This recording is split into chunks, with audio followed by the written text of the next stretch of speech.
How much of a degree are we going downhill right now? Angle? Yeah.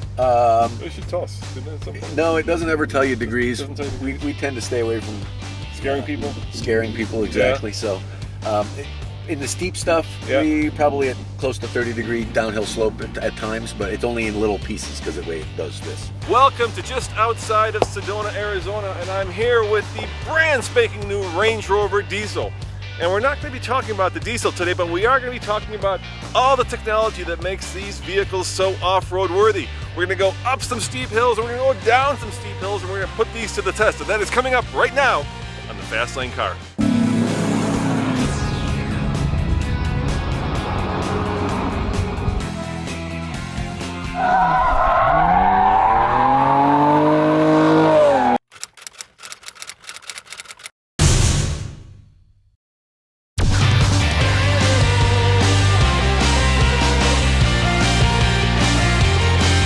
So here we go. Let's talk about just the all-wheel drive system in general. So there's a little button here called Auto, where you can select the different kinds of terrain, but the Auto button supposedly is smart enough to figure out what you need. It takes some inputs from how it's feeling with traction being broken. Yep. Hills going up and down because it's, we got accelerometers, gyroscopes, all the basic bells and whistles that will be able to give it some feedback and to say, hey, you know what? I think I'm on real firm stuff. Let me go to rock crawl, hold some gears longer. It talks to traction control, hill descent control, dynamic stability control, transmission shifting points and how to hold them, throttle control. Each setting has a different throttle map or throttle ramp.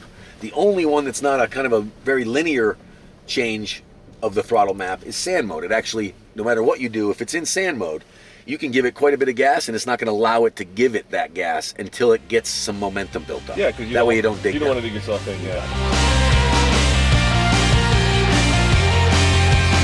All right, I'm using ATPC to go down this, relatively steep hill with a lot of loose rocks, which is actually more scary than the steepness of the hill, right? Yeah, the marbles tend to let you roll more than the hill. Steepness does. Yes. Yeah, and I got to tell you, this is on a scale of 1 to 10 in terms of how much sweat and effort I'm putting into this. I'm gonna give it a 1. It's so painless. 1 being the good side of it. Yeah, the easiest. Yeah, there's just nothing. Right.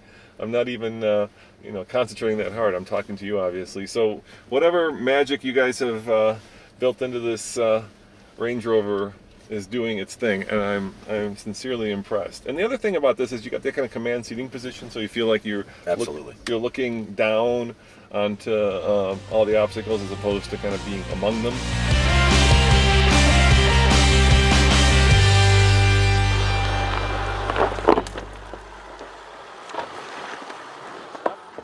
The crazy thing is we're not actually on dedicated off-road tires. We're riding on 20s, right? 20s with stock air pressure in them. With stock air pressure, yeah. That's pretty cool. The days when a wheel would whip around and break your thumb are probably long gone now. Pretty gone, yeah, that's for sure. We still tend to, follow technique before technology. Yeah. Technique is hands out of the wheel in case it kicks back on you. Technology is now we have electronic steering and it really doesn't kick back, but we want to teach a technique that works in any vehicle or any era of vehicle. And that way we don't get you lost with, just like we would want to be in first gear. So if you click that paddle shift that's on your right side now, yep, it'll be in first, and that would be a technique as opposed to just relying on hill descent, which is the technology. And we only have, in this particular vehicle, 1 locking center diff, but correct, you can get a rear locking diff as an option if you wanted to get really serious off-road.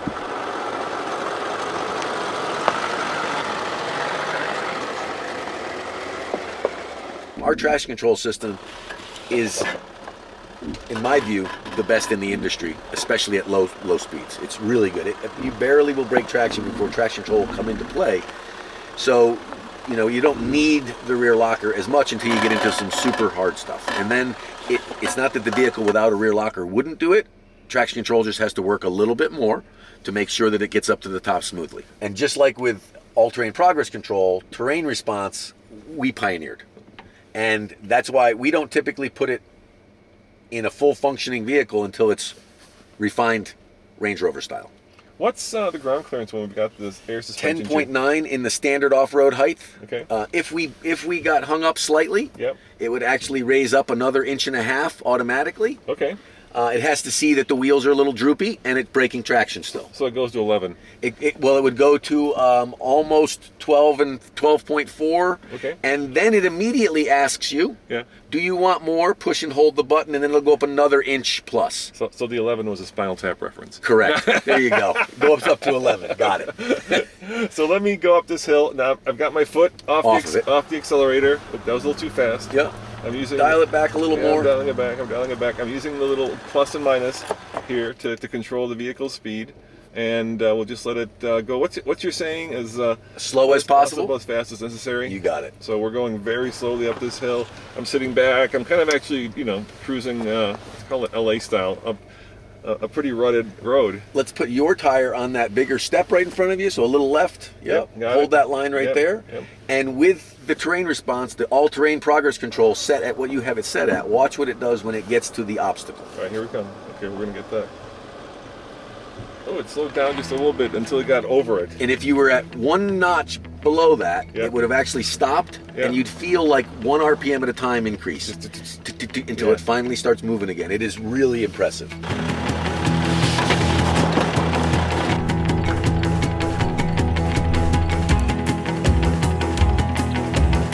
When it's an abrupt step, it Yeah. definitely could be slower. Yeah. That's why you can always override it with your brake. Yeah, because I've got it to the slowest possible Yep. setting right now.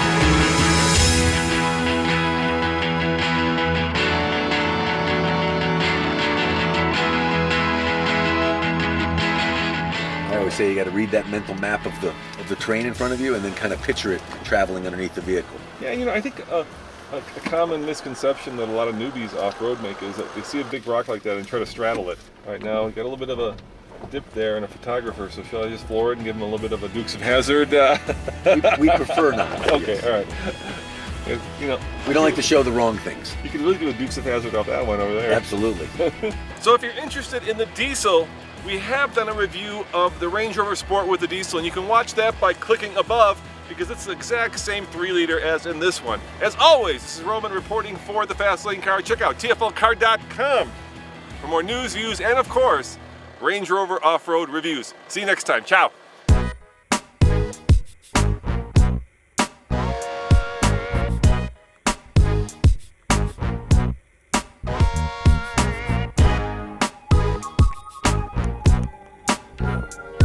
I am 69 miles north of Phoenix, Arizona, where Range Rover flew me down here to test this new turbo diesel Range Rover.